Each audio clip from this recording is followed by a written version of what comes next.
ఇండియాలోనే ప్రథమ స్థానంలో ఉన్నటువంటి విద్యా సంస్థ ఫిజిక్స్ వాలా విద్యాపీఠ్ మేనేజ్మెంట్ నాచారంలో విద్యార్థులకు తల్లిదండ్రులకు జేడబ్ల్యూ నీట్ పై అవగాహన సదస్సు ఏర్పాటు చేశారు. ఈ సదస్సుకు 1400 మంది పైగా విద్యార్థులు మరియు తల్లిదండ్రులు పాల్గొన్నారు. తెలంగాణ ప్రాంతానికి సంబంధించి పీడబ్ల్యూ విద్యా సంస్థల చైర్మన్ రాజ్ రెడ్డి మాట్లాడుతూ 20 రాష్ట్రాలలో 200 బ్రాంచ్లతో దేశంలోనే అగ్రస్థానంలో విద్యా వ్యవస్థలో కొనసాగుతూ హైదరాబాద్ లో 10 బ్రాంచ్లను ఏర్పాటు చేసి విద్యా విధానంలో నూతన పద్ధతులతో అత్యుత్తమ విద్యా బోధన అందిస్తున్నామని తెలిపారు. బాగా చదువుకొని ఉన్నతమైన స్థితికి ఎదగాలని కాంక్ష ఉన్న ఏ విద్యార్థినైనా సక్సెస్ చేయాలి అనే ఉద్దేశంతో ఫిజిక్స్ వాలాని ప్రారంభించడం జరిగింది. ఈ ప్రోగ్రామ్ లో భాగంగా అన్ని క్లాస్ రూమ్ లో డిజిటల్ బోర్డ్స్ తో మరియు ఏసీ క్లాస్ రూమ్ లను కలిగి ప్రతి క్లాస్ లో టీచింగ్ చేసిన లెక్చర్ ని రికార్డింగ్ చేసి ప్రతి స్టూడెంట్ కి అదే రోజు పీడబ్ల్యూ ఆఫ్ లో అప్లోడ్ చేయబడతాయి. తద్వారా ఏదైనా టాపిక్ విద్యార్థికి అర్థం కాకపోయినా, కన్ఫ్యూజ్ అయినా, మర్చిపోయినా రికార్డింగ్ లెక్చరింగ్ యాప్ లో వినడం ద్వారా పూర్తిగా నేర్చుకోగలుగుతాడు అని చెప్పారు. Hyderabad region CEO doctor Irukulla Muninder గారు మాట్లాడుతూ ఇంటర్మీడియట్ దశ చాలా కీలకమని, ఈ దశలో 2 సంవత్సరాలు తమ సమయాన్ని పర్ఫెక్ట్ గా సద్వినియోగం చేసుకుంటే అద్భుత ఫలితాలు సాధించవచ్చని చెప్పారు. 8, 9, 10 తరగతుల విద్యార్థుల కొరకు పర్ఫెక్ట్ ఫౌండేషన్ కోచింగ్ తో పాటు ఇంటర్మీడియట్ విద్యార్థులకు 2 సంవత్సరాల ఐఐటి జేడబ్ల్యూ కోచింగ్ తో పాటు వివిధ కళాశాలలో ఇంటర్మీడియట్ చదివి ఐఐటి నీట్ లో సీట్ రాని విద్యార్థులకు లాంగ్ టర్మ్ కోచింగ్ కూడా ఇస్తున్నామని తెలిపారు. అకాడమిక్ డైరెక్టర్ అయిన డాక్టర్ ఆనంద్ రామన్ మాట్లాడుతూ 30 సంవత్సరాలుగా విద్యా వ్యవస్థలో ఉండి ఎన్నో వేల మంది సాధారణ విద్యార్థులను కూడా ఐఐటి నీట్ లో ఉత్తమ ర్యాంకులు సాధించే విధంగా ప్రోగ్రామ్ చేసి అది విద్యార్థుల చేత వర్క్ చేయించడం ద్వారా అద్భుత ఫలితాలు సాధింపజేశామని తెలిపారు. హైదరాబాద్ ప్రాంతంలో ఫిజిక్స్ వాలాను ఏర్పాటు చేయడం తెలంగాణ ప్రాంత విద్యార్థులకు జాతీయ స్థాయిలో చాలా అలవోకగా విజయం సాధించడానికి ఈ సంస్థ తోడ్పడుతుందని తెలిపారు. Or even any other normal LRD, Mallarity, Pullarity engineering colleges. Why last time? Because the development he joined. His fundamental today don't try to look at your weekend examinations from day one. Well, his JEE means that was 1600. There in the mind of all the parents, I will answer in my next slide. You're right, the skill set are important, but opportunities, where are they? The Google is going to IIT, not coming to private college. Amazon is going to IITs, NITs, but not coming to private. The subject, if you're not well versed in the subject, how will you reach that particular level?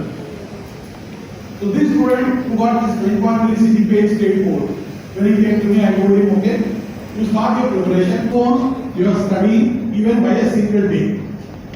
Every day is important. For example, you will learn some topic today. You should go back, read what the teacher has taught on the same day. Don't postpone it, because as I told you, a day has only 24 hours and the number of days in a year are only 365 or sometimes 366 once in 4 years. Otherwise, it's like, see, the day you lost, you are not going to regain back that day. Minutes.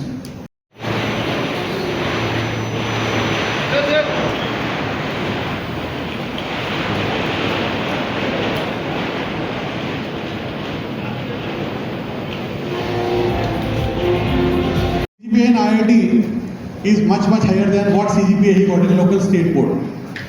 And how he got that 9.84 in IIT? Just imagine a student who could not even get great CGPA in state board and did not have the confidence. What he learned in this preparation was he became more confident. నమస్తే అండి. ఈరోజు orientation program, student orientation program అనేది చేశాము. Extraordinary response వచ్చింది parents నుంచి, students నుంచి. More then 1500 students ఇక్కడ appear అయ్యారు ఈరోజు ప్రోగ్రామ్కి. విద్యాపీఠ్ ఫిజిక్స్ వల్ల విద్యాపీఠ్ వచ్చేసి కండక్ట్ చేసిన ప్రోగ్రామ్ ఇది. ఏంటంటే హైదరాబాద్కి ఓకే, మెయిన్ ఉద్దేశం ఏంటంటే పిల్లలకి అసలు గోయింగ్ ఫార్వర్డ్ కరికులం ఎలా ఉంటుంది, పెడగాగి ఎలా ఉంటుంది, మన సిలబస్ ఎలా కవర్ చేస్తాము, పిల్లలు ఎలా ఉండాలి, ఎలా చేస్తే డూస్ అండ్ డోంట్స్ చెప్పి పిల్లలు ఏం చేస్తే వాళ్ళు సక్సెస్ఫుల్ అవుతారు వాళ్ళ కెరియర్లో, అలాగే జేఈ నీట్లో కూడా ఎలా సక్సెస్ అవుతారు, ఇలాంటి ముఖ్యమైన అంశాలు ఇవాళ మనం డిస్కస్ చేయడం జరిగింది. ఓకే, ఈ ప్రోగ్రామ్కి మా చైర్మన్ గారు రాజిరెడ్డి గారు, నేను, రామన్ గారు, డాక్టర్ ఆనంద్ రామన్ గారు, అకాడమిక్ డైరెక్టర్, ఓకే, అందరూ కూడా ఇందులో పాల్గొనడం జరిగింది. చాలా హ్యాపీగా ఉంది. స్టూడెంట్స్ ఒక రెస్పాన్స్ చూసినప్పుడు వాళ్ళకి మనం ఇచ్చినటువంటి ఇన్పుట్స్ కూడా చాలా valuable. I'm sure that they have enjoyed a lot this particular session. ఇంకేమైనా చెప్పండి. ఫిజిక్స్ వాళ్ళ మీ అందరికి తెలుసు, మనం స్టార్ట్ చేసింది 2024లో. ఓకే, 24-25 అకాడమిక్ ఇయర్కి వచ్చేసరికి మనకి 2200 ఎన్రోల్మెంట్స్ జరిగాయి. అలాగే మనకి 2025-26 వచ్చేసరికి మనకు 8400 ఎన్రోల్మెంట్స్ అయ్యాయి. ఇప్పుడు మళ్ళీ నెక్స్ట్ అకాడమిక్ ఇయర్ కోసం మనం 26-27 కోసం ఓకే మన అడ్మిషన్స్ అన్నీ జరుగుతున్నాయి. చాలా అద్భుతమైన రెస్పాన్స్ ఉంది. ఈ రోజుకి మేము ఇంక్లూడింగ్ ఆల్ ది అడ్మిషన్స్ అన్ని స్ట్రీమ్లలో కలిపి 7450 అడ్మిషన్లు ఇప్పటివరకు చేయగలిగాము. అంటే ఫిజిక్స్ వల్ల హైదరాబాద్లో పేరెంట్స్ స్టూడెంట్స్ ఎంత బాగా రిసీవ్ చేసుకుంటారు అనేది మాకు దీన్ని బట్టి మనకు అర్థమవుతుంది. We're very very happy for that. ఇలా కనుక వెళ్తే కనుక ఖచ్చితంగా మేము 12,000 మంది స్టూడెంట్స్ అడ్మిషన్స్ తీసుకునే పాసిబిలిటీ కూడా కనబడుతుంది మనకి. అందరు పేరెంట్స్కి ధన్యవాదాలు. ఈ ప్రోగ్రామ్కి అటెండ్ అయ్యి, ఓరియంటేషన్ సెషన్కి అటెండ్ అయ్యి, వాళ్ళ యొక్క డౌట్స్ని కూడా క్లారిఫై చేసుకొని వాళ్ళ పిల్లల భవిష్యత్తు కోసం ఓకే ఇంత టైం వాళ్ళు కేటాయించి వచ్చినందుకు కూడా వాళ్ళందరికీ పేరు పేరున ధన్యవాదాలు. Thank you very much.